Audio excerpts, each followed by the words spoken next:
ये सत्य है कि मन के गंदे विचार कभी कभी हमारे जीवन में बड़ी बाधाएं बन सकते हैं।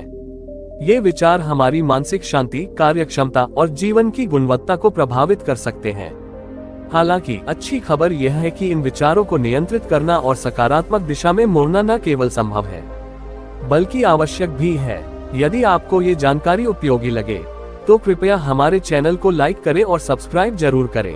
आपकी इस छोटी सी मदद से हमें और भी प्रेरणा मिलेगी कि हम आपके लिए और अधिक उपयोगी और प्रेरणादायक सामग्री ला सकें। एक बार एक युवक गौतम बुद्ध के पास आया और गौतम बुद्ध से बोला, हे बुद्ध, मेरे मन में इतने गंदे विचार क्यों आते हैं? मैं नहीं चाहता कि मेरे मन में गंदे विचार आए, लेकिन वासना के विचार हमेशा मेरे मन में चलते रहते हैं और मैं उनके बारे में सोच सोच कर बहुत परेशान रहता हूँ। ये सब सोचने में मेरी ऊर्जा और समय बर्बाद होता है और इन्हीं सब विचारों के कारण मैं कभी कभी शांत नहीं रह पाता और हमेशा महिलाओं को देखकर मोहित हो जाता हूँ, खुद को रोक नहीं पाते। बुद्ध मुस्कुराए और उन्होंने उस युवक से पूछा, क्या तुम जानते हो कि यह वासना क्या है? तब लड़के ने जवाब दिया और कहा, बुद्ध, मुझे नहीं पता वासना क्या है, लेकिन हाँ, जो भी है ये बहुत बुरी बात है। तब बुद्ध ने उस युवक से कहा, सबसे पहले तुम्हें ये समझना होगा कि जो कुछ भी हमारे अंदर स्वाभाविक रूप से है वह बुरा नहीं है। इसकी हमारे जीवन में किसी न किसी रूप में आवश्यकता पड़ती है। वासना कोई बुरी चीज नहीं है, ये हमारे मन की एक भावना है जो हमें किसी न किसी चीज की कमी का एहसास कराती है और फिर हम उस चीज को पाने के लिए उस चीज की ओर आकर्षित हो जाते हैं। जैसे अगर आपके पास पैसे की कमी है तो आपके मन में पैसे पाने की इच्छा होती है, वासना जगेगी। इसका मतलब यह नहीं है कि वासना बुरी है, बल्कि यह हमारे मन की एक तरह की जरूरत का एहसास है और जब यह जरूरत शारीरिक होती है तो हम इसे काम वासना कहते हैं। युवक ने गौतम बुद्ध से कहा, बुद्ध, मैं वासना का अर्थ तो समझ गया, लेकिन आप ही बताइए कि यह कहाँ से आती है और कैसे आती है? गौतम बुद्ध ने कहा कि वासना कहीं से नहीं आती, ये हमारे अंदर ही है और इसका होना जरूरी है, तभी मानव जाति का विस्तार होगा। युवक ने कहा, जब ये हमारे अंदर है और जरूरी भी है तो लोग इसे गलत क्यों कहते हैं? बुद्ध ने कहा, यही समस्या है, लोगों ने वासना के बारे में गलत सोच रखी है। वे इसे छुपाने और दबाने की कोशिश करते हैं। वासना गलत नहीं है, लेकिन वासना का गलत तरीके से उपयोग करना गलत है। लोग जो पसंद करते हैं उसके लिए जीना शुरू कर देते हैं और हर समय उसी के बारे में सोचते रहते हैं, लेकिन ये सब गलत है। बुद्ध ने युवक से कहा, क्या तुम्हें पता है कि जानवर भी सेक्स करते हैं? युवक ने उत्तर दिया, हाँ बुद्ध, जानवरों में भी वासना होती है क्योंकि जानवर भी अपनी पीढ़ी को आगे ले जाएंगे। बुद्ध ने कहा, तो फिर हम जानवरों की वासना को गलत क्यों नहीं कहते? युवक ने कहा, मैं नहीं जानता महात्मा, आप ही बताएं। गौतम बुद्ध ने कहा था कि जानवर अपनी वासना का उपयोग सुख के लिए नहीं करते, वे अपनी वासना का उपयोग केवल संतान प्राप्ति के लिए करते हैं। प्रकृति ने जानवरों को इतनी समझ नहीं दी है कि वे वासना को अपनी खुशी का आधार बना सके, जबकि मनुष्य अपनी समझ के आधार पर प्रकृति में पाई जाने वाली हर चीज का उपयोग अपनी खुशी के लिए करता है। हम इंसानों ने काम और वासना को अपनी खुशी का जरिया बना लिया है, जबकि प्रकृति ने हमें अपने वंश को आगे बढ़ाने के लिए दिया है, लेकिन मनुष्य ने इसे अपने जीवन का अंतिम लक्ष्य बना लिया है और वासना को बेलगाम होने देना गलत है। हम हावी क्यों हैं? ये बेलगाम क्यों हो जाता है? तब गौतम बुद्ध ने कहा, अब जो मैं तुम्हें बताऊंगा उससे सुनो, ध्यान से सुनो, तुम्हें वासना का पूरा खेल समझ में आ जाएगा। तुम्हें तुम्हारे सभी सवालों के जवाब मिल जाएंगे, तुम्हें बस ध्यान से सुनकर समझना होगा। तब गौतम बुद्ध ने उस युवक से कहा, एक समय की बात है, गुरु और उनके शिष्य एक आश्रम में रहते थे। शिष्य प्रतिदिन दीक्षा लेने के लिए आश्रम से बाहर गांव में जाते थे। जो शिष्य भिक्षा लेने के लिए गांव में जाता था, रास्ते में एक नदी पड़ती थी जिससे होकर वह प्रतिदिन भिक्षा लेने के लिए जाता था। एक दिन उसने एक लड़के को पेड़ के पीछे छुपे हुए देखा। वह लड़के के पास गया और पूछा, भाई तुम इस पेड़ के पीछे छिपकर क्या देख रहे हो? लड़के ने कहा, अरे क्या तुम्हें वह नहीं दिख रहा जो मैं देख रहा हूँ? उसकी नजर नदी पर पड़ी तो वहाँ कुछ लड़कियां पानी भर रही थी। लड़कियां 14-15 साल की होंगी। तब शिष्य ने लड़के से कहा, अरे भाई, वहाँ तो लड़कियां पानी भर रही हैं, इसमें छिपने की क्या बात है? तभी लड़का शिष्य की ओर देखता है और उससे कहता है, अरे मूर्ख, क्या तुम देख नहीं सकते कि मैं क्या कर रहा हूँ? वे परियां नदी से पानी कैसे खींच रही हैं? जरा उसके भावों को देखो, उसके कोमल शरीर को देखो, बर्तन उठाते समय उसकी पतली कमर कैसे लचकती है और उसके बाल उसकी कमर पर ऐसे लहरा रहे हैं मानो सुंदरता बिखरी हुई हो। शिष्य फिर से नदी की ओर देखता है और इस बार वह देखता ही रह जाता है। अब तक उसे कुछ भी दिखाई नहीं दे रहा था और वह बिल्कुल निडर था। उसे किसी बात का डर नहीं था, लेकिन अब वह छिपने लगा और उन लड़कियों को ऐसे देखने लगा जैसे उसने कोई अपराध किया हो, और जब वह छिपकर उन लड़कियों को देख रहा था तो वह अंदर से कांपने लगा। और उसने कहा कि यह मैं हूँ, मैं क्या कर रहा हूँ, मैं जो कुछ भी कर रहा हूँ वह सही नहीं है, मुझे यहाँ से चले जाना चाहिए। और फिर वह जल्दी से चला जाता है। फिर वह आश्रम पहुँचता है। आश्रम में जाकर वह अपने काम में व्यस्त हो गया, लेकिन जो उसने अभी देखा था वह बार बार उसकी आंखों के सामने आ रहा था। उसके दिमाग में वही दृश्य घूम रहा था। यही देखने को उसका मन ललचाया। उसका किसी भी काम में मन नहीं लगता था। वह प्रतिदिन सुबह सुबह भिक्षा लेने के लिए आश्रम से निकल जाता था और नदी के पास स्थित एक पेड़ के पास जाता था, जहां वह लड़का पहले से ही मौजूद होता था और छिपकर अपने साथ लड़कियों को देखता था। अब वह प्रतिदिन ऐसा करने लगा। उसका मन अब किसी काम में नहीं लगता था। वह सदैव किसी न किसी विचार में डूबा रहता था। वह आश्रम का कार्य भी ठीक से नहीं कर पा रहा था। वह न तो ठीक से सो पाता था और न ही ठीक से खा पाता था। उसका मन बेचैन था। उसका मन बार बार उन लड़कियों की खूबसूरती देखने को ललचाता था। जब गुरु भिक्षा दे रहे थे तब भी उनका मन किन्हीं अन्य विचारों में खोया हुआ था। गुरु ने अपने शिष्य की ये हरकतें देखी तो एक दिन गुरु ने शिष्य को अपने पास बुलाया और कहा कि आज से मैं भी तुम्हारे साथ भिक्षा मांगने चलूंगा। तुम और मैं एक साथ भीख मांगने जाएंगे। तभी शिष्य ने गुरु को मना करते हुए कहा कि नहीं गुरुदेव, आप क्यों परेशान हो रहे हैं, मैं ही ठीक से भीख मांग सकता हूँ। गुरु ने शिष्य से कहा, ठीक है, तुम अकेले ही भिक्षा मांगने जाओ। इसके बाद शिष्य भिक्षा मांगने निकल गया। शिष्य के जाने के बाद गुरु भी आश्रम से बाहर निकल गए और शिष्य का पीछा करने लगे कि वह कहाँ जाता है और क्या मिलता है। ये सब देखने के लिए उसका पीछा करने लगा। थोड़ी दूर जाने पर गुरु ने देखा कि उनका शिष्य एक अपराधी की तरह एक लड़के के साथ पेड़ के पीछे छिपा हुआ है और छिपकर कुछ देख रहा है। गुरु भी अपने शिष्य के पीछे ये देखने के लिए खड़े हो गए कि उनका शिष्य क्या देख रहा है, जिसके लिए वह अपराधियों की तरह पेड़ के पीछे छिपा हुआ है। गुरु ने देखा कि उनका शिष्य पेड़ के पीछे छिपकर उन लड़कियों को देख रहा है जो नदी से पानी ले रही थी। तब गुरु ने शिष्य से कहा, लड़कियों से भी मांगोगे क्या? गुरु की आवाज सुनकर शिष्य का मन घबरा गया और उसे पसीना आने लगा। वह ऐसे कांप रहा था जैसे किसी चोर को पकड़ते समय उसने रंगे हाथ पकड़ लिया हो। उनकी हालत खराब हो गई। वह कुछ भी बोलने में असमर्थ था। शिष्य के साथ जो लड़का था वह भाग गया, जिससे शिष्य और भी घबरा गया। उसके मुंह से केवल कुछ टूटे फूटे शब्द ही निकल रहे थे। वह अपने अध्यापक से आंख मिलाने का भी साहस नहीं कर पाता था। गुरु ने शिष्य की ओर देखकर कहा, मेरा शिष्य निडर है, वह किसी चीज से नहीं डरता, लेकिन ये क्या है, तुम डर के मारे कहाँ रह रहे हो? शिष्य ने गुरु से कहा, मुझे माफ कर दीजिए, इसमें मेरी कोई गलती नहीं है।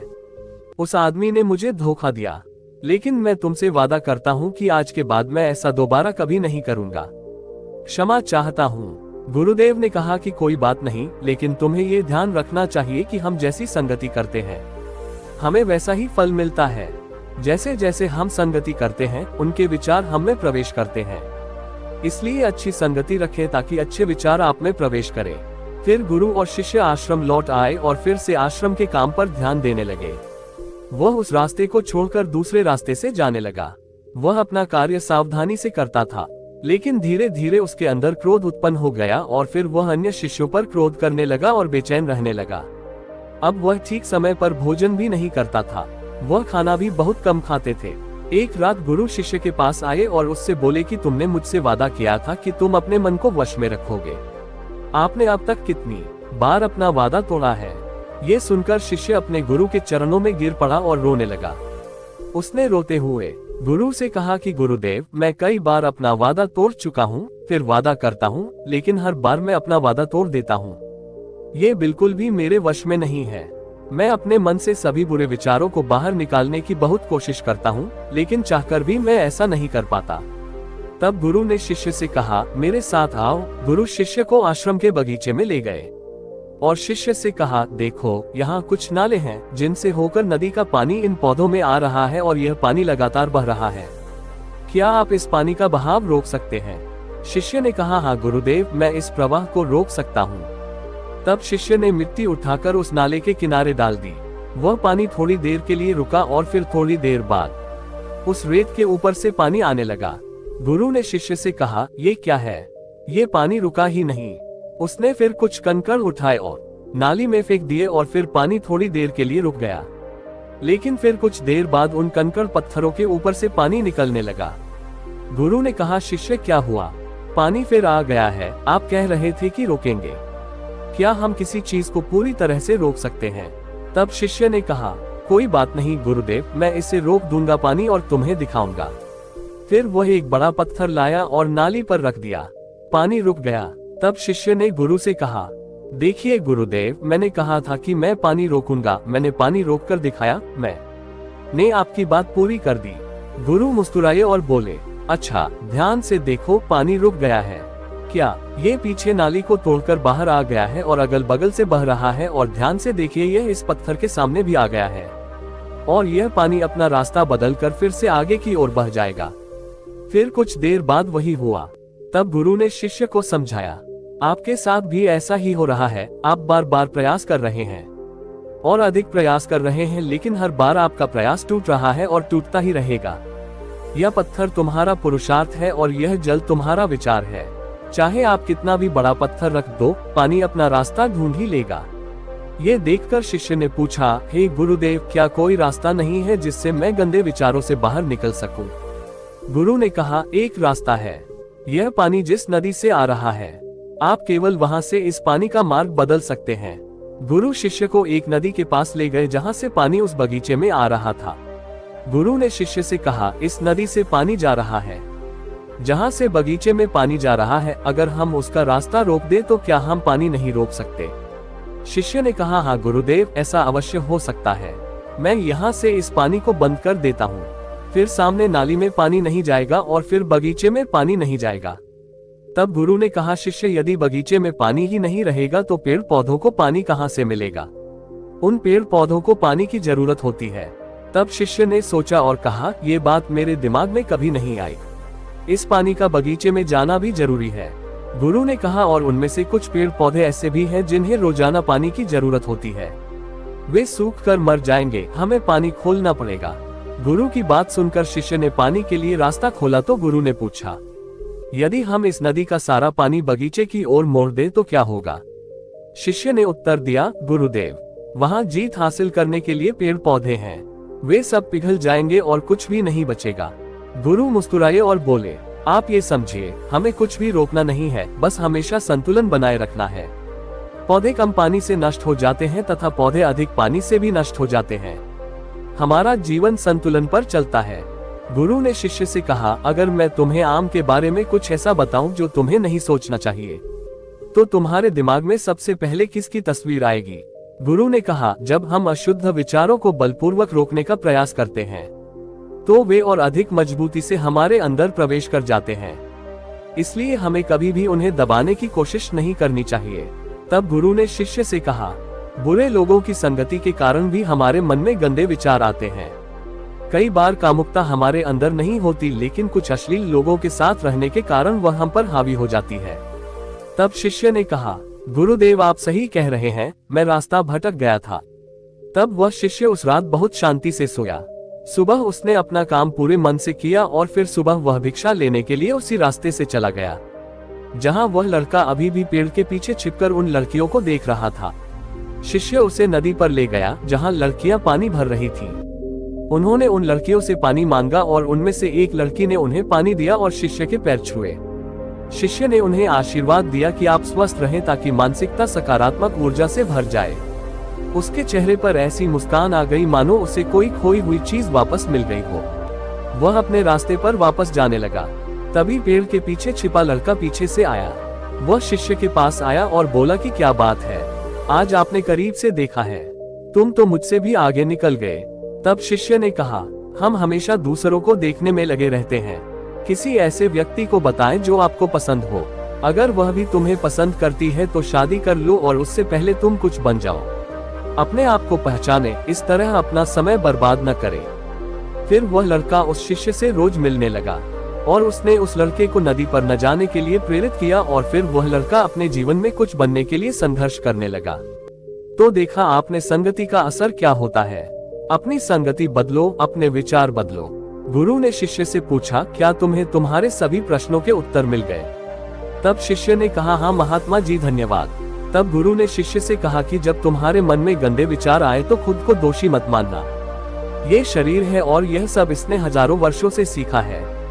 ये सिर्फ आपके सोचने या शपथ लेने से टूटने वाला नहीं है, बल्कि आपके पास वह शक्ति है, वह ऊर्जा है जिसका आपको संतुलन में उपयोग करना है। आप एक जीवित ऊर्जा हैं जो कुछ भी अनुभव करने के लिए स्वतंत्र है। इसलिए आप स्वयं को जानते हैं। इस कहानी से हमें ये सीख मिलती है कि हमारे विचार बहुत महत्वपूर्ण हैं। हमारे विचार ही हमारे भविष्य की दिशा तय करते हैं। हमें अपने मन में पूरी ताकत से सकारात्मक विचारों को अपनाना चाहिए ताकि हम सही दिशा में आगे बढ़ सकें। कामवासना कोई गुनाह नहीं है, जब तक वह प्रेम और आदर के साथ जुड़ी हो।